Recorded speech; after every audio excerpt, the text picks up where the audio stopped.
Boa tarde. Primeiro quero agradecer à organização pelo convite para falar no Simbioma. Eu estou muito feliz em poder participar, ainda que de forma remota por causa da pandemia. Meu nome é Paloma, sou pesquisadora do Instituto René Rachou da Fundação Oswaldo Cruz, em Minas. E eu vou falar sobre leishmaniose em áreas de Mata Atlântica. Nessa apresentação eu vou fazer um recorte sobre a leishmaniose, abordando a leishmaniose tegumentar americana, a sua ocorrência em áreas de Mata Atlântica nos últimos 100, 120 anos, os aspectos epidemiológicos mais gerais e a fauna de insetos vetores, que é a minha área de estudo. Nessa apresentação eu incluí apenas os dados de ocorrência de LTA em floresta umbrófila densa e seus remanescentes, excluindo restingas, matas semidecíduas, mas isso não significa que a LTA não está presente nessas áreas, né? Inclusive, em algumas dessas áreas, ela está em processo de expansão. A leishmaniose, ela consiste em pelo menos 3 formas principais da doença, que são a forma cutânea, ou tegumentar, uma forma mucosa e uma forma visceral, que é a forma mais grave, que leva à morte se não for tratada. A transmissão da leishmania, que é um protozoário, ela ocorre através da picada da fêmea de insetos flebotomíneos, são insetos da ordem Diptera, e o parasita ele passa por um ciclo evolutivo dentro do vetor e um ciclo reprodutivo no hospedeiro vertebrado. É uma doença que está bastante relacionada a mudanças ambientais, como desmatamento, construção de barragens, na construção de grandes empreendimentos em geral, mineração, esquemas de irrigação e urbanização. A OMS estima que em torno de 700 mil ou 1 milhão de novos casos ocorram anualmente. É uma doença bastante complexa, diferentes ciclos de transmissão eles são criados por diferentes combinações de espécies de vetores e hospedeiros vertebrados. No entanto, em áreas de Mata Atlântica, a Leishmania brasiliensis é o principal agente etiológico, mas diversas espécies de flebotomíneos e hospedeiros estão envolvidos no ciclo de transmissão. Os principais gêneros que transmitem a leishmania nessas regiões são do gênero Myxoma e Pseudopigus, mas espécies de outros gêneros também podem estar envolvidas. A ocorrência da LTA em áreas de Mata Atlântica, ela se dá sob 2 perfis principais. Um que é o estabelecimento da doença em áreas de colonização antiga, com caráter rural ou periurbano, e a transmissão se dá no intro no peridomicílio. Ou com surtos e microsurtos, caracterizados pela ocorrência esporádica, com duração variável, e causados pela atividade humana, ou às vezes eles são de origem inexplicada também, e geralmente seguem um padrão de uso e ocupação de áreas próximas a remanescentes de floresta. No contexto da transmissão da LTA, é na Mata Atlântica que as mudanças ambientais produzidas pelo ser humano causaram mais impacto, seja por causa da ocupação histórica dessas áreas e o estabelecimento de grandes contingentes populacionais nessas regiões. Isso proporcionou condições para que algumas espécies de flebotomíneos e hospedeiros se adaptassem ao ambiente alterado, contribuindo para o estabelecimento e a manutenção de ciclos de transmissão do LTA para o ser humano. Esse é um mapa produzido pelo Ministério da Saúde, com circuitos, né, de transmissão da LTA no Brasil. Então, a gente pode observar aqui na região amazônica, onde ocorre com mais intensidade, né, a transmissão da leishmaniose tegumentar, mas que ao longo da costa também tem ali grandes centros, né, produtores da doença. E aí essas regiões, elas coincidem com áreas com remanescentes de Mata Atlântica. Então, eu vou falar sobre a leishmaniose tegumentar, pelos estados, né? Vou começar pelo Rio Grande do Norte, pela Paraíba, que são estados que têm muito pouco registro de leishmaniose tegumentar, né? No Rio Grande do Norte, pouco mais de 400 casos foram registrados entre 1990 e 2018, mas em ambos os estados, a leishmaniose é muito parecida, né? Ela tem um caráter rural, e a anisomia intermédia é a espécie vetor, é a espécie mais abundante encontrada nos peridomicílios, né, nas áreas de transmissão, junto com uma proporção bem menor, Myconiemia migone.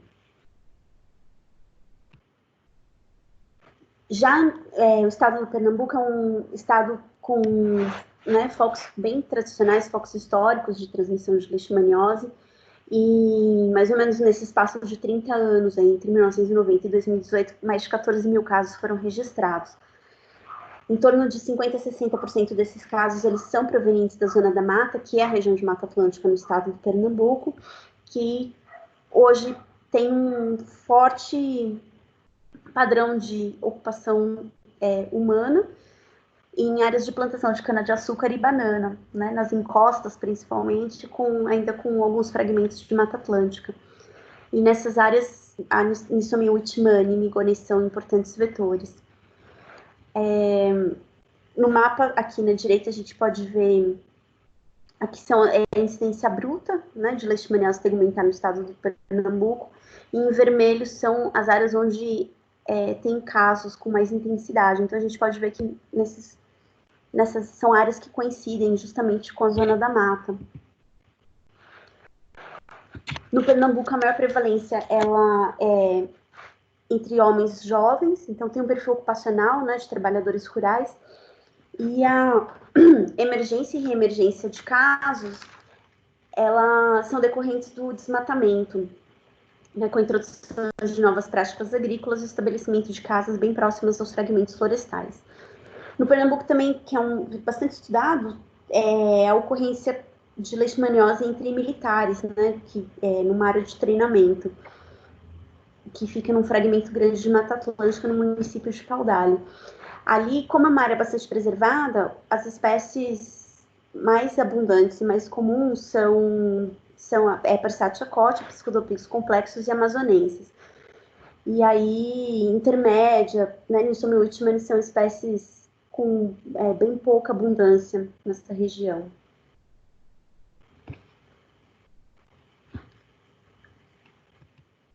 Já no estado do Alagoas, também poucos casos têm sido relatados, né, nesse período de 30 anos, mais ou menos, que é a série histórica do Ministério da Saúde. Também é um perfil de transmissão ocupacional, né, com a maior parte dos casos em homens jovens. A maior parte dos casos também vem da Zona da Mata, né, na região ali da divisa com o estado de Pernambuco, mas também do Agreste. E aí, entre 2000 e 2002, teve um surto em Maceió, né, bastante relacionado à expansão urbana. Então, com bastante derrubada de áreas ali mais preservadas para a construção de condomínios.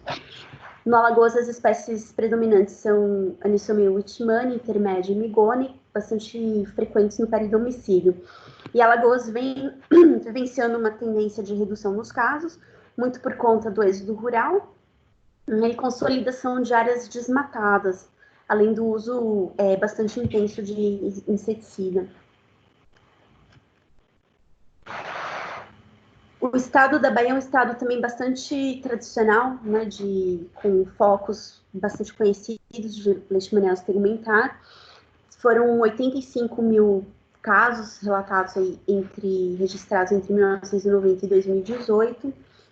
E é na região de Três Braços e Corte de Pedra no sul da Bahia, que os aspectos da leishmaniose associados à Mata Atlântica foram mais bem estudados, né?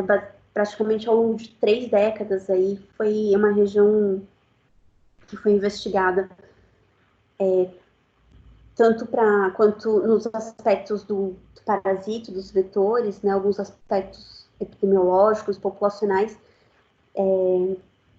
e é uma região composta aí por mais de 20 municípios, e com bastante, até mais ou menos no final da década de 80, intensa plantação de cacau, e os casos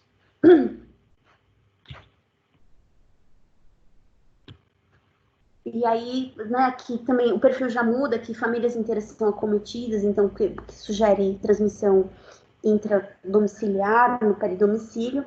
E aí sim, a partir do final da década de 80, com o colapso da cultura de cacau, teve uma explosão de casos, né, provavelmente relacionada à extração de madeira, expansão agropecuária, nas áreas que eram antes, então, preservadas para a plantação de cacau de sombra. E a espécie incriminada nessa região é a Anisomia whitmani. Já no Espírito Santo, quase 9 mil casos foram relatados entre 1990 e 2018, Mas os primeiros registros de leishmaniose tegumentar no Espírito Santo, eles datam de 1912, a partir de 1912. Então, Cunha, depois 1913, 15, Carine e Silva relataram a ocorrência de leishmaniose no estado. Ela fica silenciosa até 1977, quando o Hospital da Universidade Federal do Espírito Santo começa a diagnosticar casos provenientes de Viana e Cariacica. Também, essas duas regiões são localidades bastante alteradas de colonização antiga, com plantações de café e banana, substituindo, então, a maior parte da mata, né, e são culturas de encosta. No norte do estado, o aparecimento de casos também coincide mais ou menos ali no início dos anos 80 com a suspensão da borrifação de inseticida, que era parte do controle da malária. Então, provavelmente isso favoreceu, né, a colonização dos flebotominos, né, nas casas, no ambiente peridomiciliar, e aí levou uma explosão também de casos nessa região. Então, no Espírito Santo, a transmissão ela tem esse perfil no peridomicílio, no intradomicílio, então ela comete crianças, mulheres e homens. Tem alguns estudos que indicam o cão, onde acho que o cão é mais, né, bem reconhecido como um reservatório de leishmania, e as espécies de vetores mais encontradas, né, e provavelmente que são espécies incriminadas nessa região, são a Anisomia intermédia, o Whitmani, a Pintomia fischer e a Mingonemia migone. Em Afonso Cláudio, que é uma região onde a transmissão ela foi estudada bem detalhadamente também em relação à altitude, né, se verificou que a transmissão ocorre praticamente entre 600 e 750 metros de altitude. Não tem leishmaniose em moradores, né, de altitudes mais elevadas, a partir de 850 metros. E nessas altitudes, as espécies que dominam são a Pintomia fischer e montícula e Migone, que são espécies, então, que provavelmente não atuam como vetores, né, dada a ausência de casos nessas altitudes. E aí, no Espírito Santo, em áreas preservadas, né, nas unidades de conservação, Pressatia-cotti, Pseudopigus davisi intermédia são as espécies mais comuns. Né? Então, Pressatia-cotti, assim como na região de treinamento militar em Pernambuco, Pseudopigus davisi é uma espécie antropofílica, mas, né, provavelmente não tem um papel importante na Mata Atlântica, né, mas na região amazônica é uma espécie bastante encontrada em áreas já mais abertas, de ocupação humana.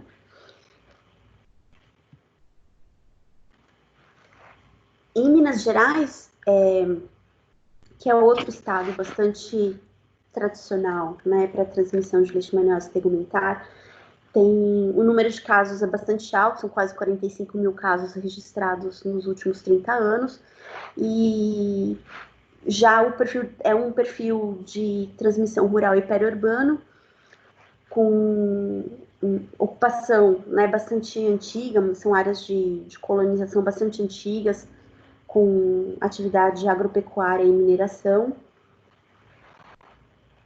E aí, nesse estado, Anisomia whitmani e ou intermédia, elas são incriminadas como vetores. Elas se revezam. Em alguns municípios o Whitmani é mais comum, em outros intermédio. Em áreas preservadas, por exemplo, como no Parque Estadual do Rio Doce, Pressatia-cotti, davisi e intermédia são espécies mais abundantes. Em altitudes maiores, né, em Minas tem muitas serras, então altitudes aí acima de 800, 900, 1000 metros, já ocorre com mais frequência Pseudopigus lyoide e montícula.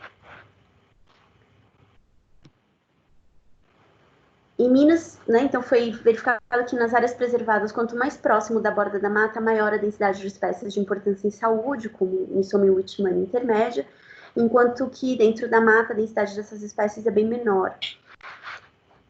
Estudos também em plantação de café indicam diferenças na composição da fauna desses insetos, então áreas de café convencional, que são áreas mais abertas, de plantação mais extensiva, intermédia e Whitmani dominam, e já em áreas de café orgânico ou agroecológico, que são áreas onde tem mata mais preservada, né, ou é café de sombra, outras espécies como Fischer e Monticolo e Migone, elas são encontradas com mais frequência.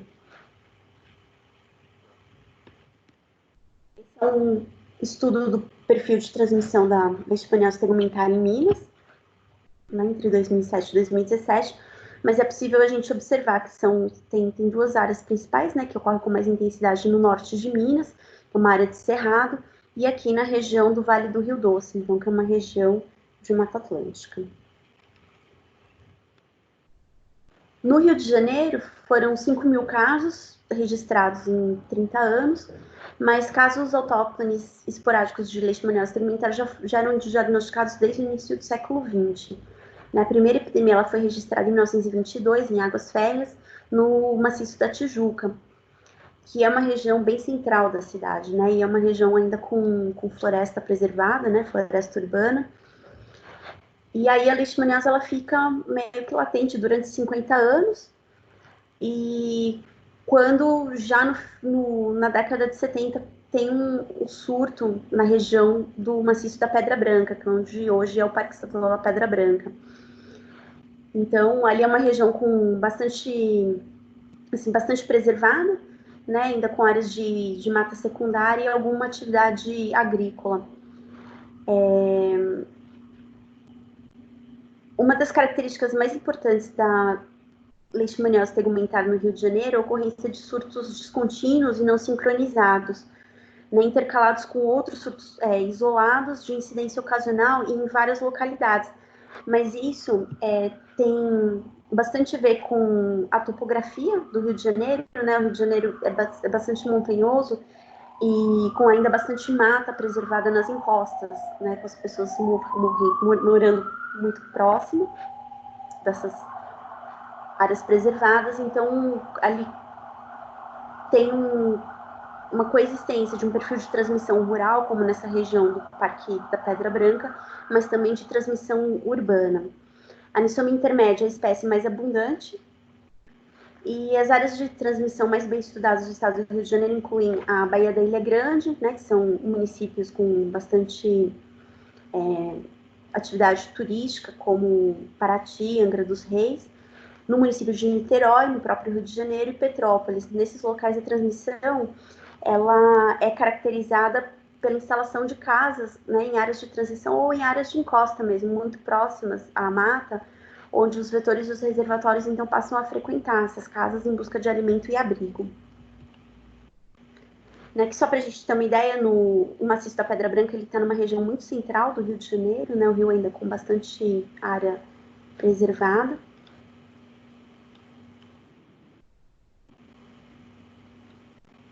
Já em São Paulo, mais de 10.000 casos foram registrados entre 1990 e 2018, mas a leishmaniose tegumentar está presente no interior do município desde 1884, né, principalmente em homens adultos. Então tinha um perfil, né, no começo, final do século XIX, começo do século XX, um perfil ocupacional.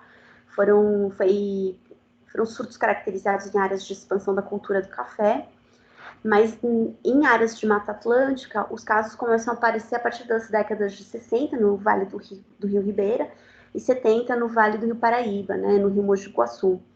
E aí, ali sim, sem diferença na ocorrência da doença entre os sexos ou entre adultos e crianças, então indicando já um perfil de transmissão intraoperidomiciliar. E aí, nesse perfil, então, a transmissão ela depende da presença de anisomia intermédia. No Vale do Ribeira, que é uma região que produz bastante caso, entre mais ou menos ali na década de 80, né, entre 1979 e 92, essa região ela contribuiu sozinha com mais de 60% dos casos de LTA registrados em São Paulo. Então, aqui é um mapa com a incidência acumulada, né? Então, a gente vê aqui essa região do Vale do Ribeira, aqui a região do Vale do Paraíba e o litoral norte de São Paulo, né, com bastante ocorrência de casos de LTA, e aí os casos na região do interior também.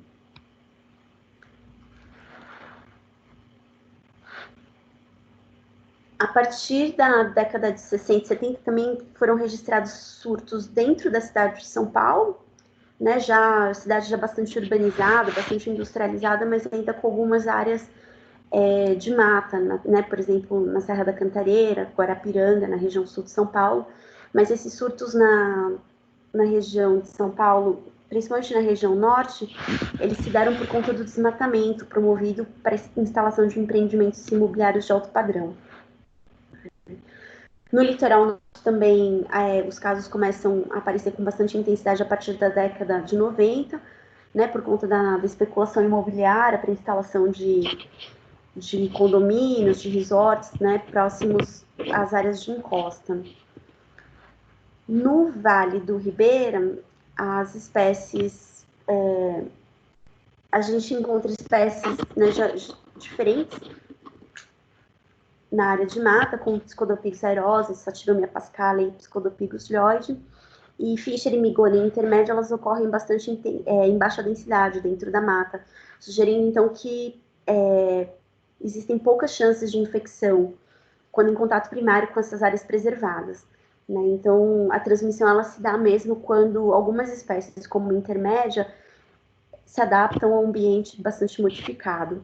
No estado de São Paulo, intermédia e neiva, elas ocorrem em algumas áreas de simpatria, que são justamente no Vale do Rio Ribeira e do Rio Paraíba, né? Mas fica, às vezes é muito difícil rastrear essas ocorrências por conta da taxonomia de intermédio e neiva. Então, neiva foi considerado um sinônimo júnior de intermédio, né? E por mais de 60 anos, todos os estudos de epidemiologia da leishmaniose, principalmente no estado de São Paulo, né, onde elas ocorrem com maior frequência, praticamente tudo que foi identificado nesse período de 60 anos, que era neiva, foi identificado como intermédia. Né? A neiva foi revalidada em 1996 por Marcondes, mas então, até então, tudo era registrado como neiva. Então, nesse trabalho, a gente tentou entender a distribuição das duas, né? Separar um pouco, e aí fica bastante claro onde foi possível comprovar a identidade dos exemplares. A intermédia ela tem uma ocorrência bastante restrita à faixa do litoral, enquanto que a neiva está mais distribuída no interior de São Paulo, na região do Planalto. Mas elas ocorrem também juntas em áreas aqui do Vale do Ribeira e do Vale do Paraíba. Então, provavelmente, no Vale do Ribeira, as duas atuam como vetores, né? E as duas também são encontradas bastante adaptadas, né, ao peridomicílio. Então, em São Paulo, após algumas décadas de quase desaparecimento da LTA, né, isso muito parecido com o que a gente viu no Espírito Santo e no Rio de Janeiro, a doença ela ressurge, né, por conta das intensas modificações antrópicas no ambiente. E ela retorna com caráter bastante imprevisível, né? São surtos que ocorrem, e às vezes ocorrem num espaço de tempo curto e desaparecem sem a gente entender muito bem o que causou aquele determinado surto. Então, a preservação de florestas em pequena extensão e o predomínio, né, a coexistência do ambiente modificado pelo ser humano, eles são responsáveis, então, pela manutenção de ciclos epidemiológicos, de padrões epidemiológicos distintos.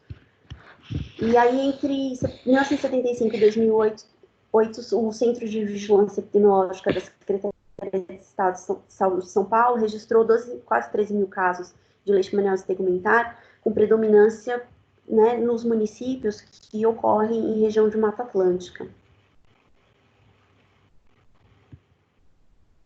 No Paraná, 14 mil casos foram registrados aí nesses últimos 30 anos. A Anistomia neiva é a espécie predominante em todas essas áreas de transmissão.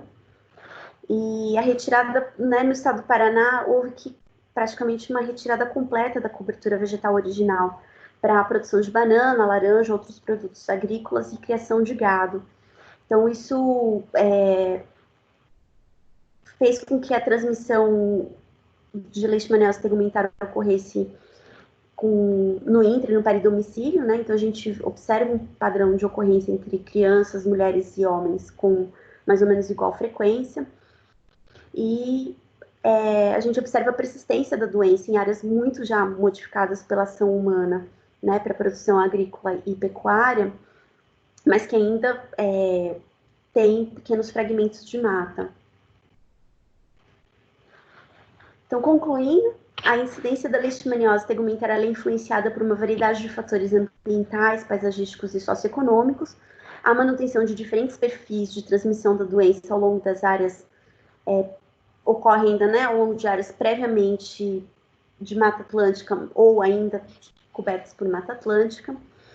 E ainda na primeira metade do século XX, a ocorrência da LTA esteve condicionada à proximidade de floresta, né, era uma doença de caráter ocupacional, principalmente de atividade agrícola, nas plantações de café, de cana, nos bananais, mas a partir das décadas de 70, 80 e 90, em diferentes partes do Brasil, com a consolidação do desmatamento em diversos locais, os ciclos de transmissão eles passam a ser rurais, né, sob condições ambientais bastante modificadas. Atualmente, o maior risco de contágio é nas áreas urbanas e periurbanas, onde as populações elas têm, né, probabilidade bastante alta de contato com vetores e com reservatórios, né, e justamente assim com características socioeconômicas que tornam essas populações bastante vulneráveis à leishmaniose tegumentar. Quanto à distribuição dos vetores, a gente observou então que nos estados do Rio Grande do Norte, Paraíba e Pernambuco, a anisomia intermédia é a principal espécie associada à transmissão de leishmaniose tegumentar em áreas ainda, né, de Mata Atlântica. Na Bahia, anisomia whitmani é o vetor incriminado. Em Minas, tanto em Minas quanto no Espírito Santo, a alternância entre anisomia intermédia e whitmani, dependendo da área. No Rio de Janeiro e São Paulo, intermédia, ela é encontrada nos vales dos grandes rios, nas áreas, né, do litoral. E no estado do Paraná, é a anisomia neiva, que é a espécie, a principal vetor. Em áreas, a gente também viu que em áreas preservadas a composição da fauna é bastante diferente e com baixa densidade das espécies que já são adaptadas ao ambiente modificado, né, sugerindo então que a transmissão em áreas preservadas ela é acidental, de caráter acidental, e por espécies diferentes daquelas dos ambientes modificados. E, infelizmente, não tem como terminar sem falar da lamentável situação ambiental que a gente tem passado, né, no Brasil. E, recentemente, tem essa proposta de revisão da Lei da Mata Atlântica, que prevê a exclusão de várias formações vegetais para fins de agilizar processos de licenciamento ambiental. Esses processos são basicamente para favorecer empreendimentos imobiliários ou turísticos. Essa revisão da lei também ataca as áreas de transmissão, as áreas de transição ecológica, que são justamente áreas de grande extensão, né, que ocorrem na Bahia, no Paraná, Minas, em São Paulo, que são áreas praticamente de transição entre Cerrado e Mata Atlântica. Né? Só no estado de São Paulo, essas áreas elas chegam a mais de 20%, e são áreas que já sofrem bastante impacto das culturas de cana, né? Então, é bastante assim, triste que a gente ainda tenha que passar por isso, né? E aí, concluindo, então, a leishmaniose ela vem sendo registrada em áreas de ocupação antiga, né? Inclusive em espaços, em áreas urbanas, né? Nas grandes capitais do litoral. Contrariando a expectativa, né, tinha uma crença de que com a destruição da mata nativa, a leishmaniose deveria diminuir ou até desaparecer. Né? Então, isso não aconteceu, a doença ela conseguiu se manter e se estabelecer em áreas bastante modificadas. E a incidência está associada a fatores ambientais, as condições climáticas e socioeconômicas. Os padrões de transmissão, eles são semelhantes, né, nessas regiões ao longo da extensão de Mata Atlântica no Brasil, e exige que haja contato né, do humano com áreas de vegetação que ainda abrigam reservatórios e vetores. Infelizmente, o que a gente pode esperar para o futuro é a intensificação da pressão antrópica, né, sobre o meio ambiente nessas áreas, processos de urbanização crescentes e intensificação das pressões, né, de pressão socioeconômica nessas áreas, que devem então levar a uma expansão das áreas endêmicas e o aparecimento de focos de leishmaniose tegumentar em áreas urbanas. Além disso, né, tem o cenário imprevisível ocasionado pelas mudanças climáticas, cada vez mais associado a eventos extremos. Então, a expectativa, na verdade, ela é bem pessimista, né, quanto à ocorrência da leishmaniose nessas áreas. E aí, com isso, eu termino e fico disponível para as perguntas. Obrigada.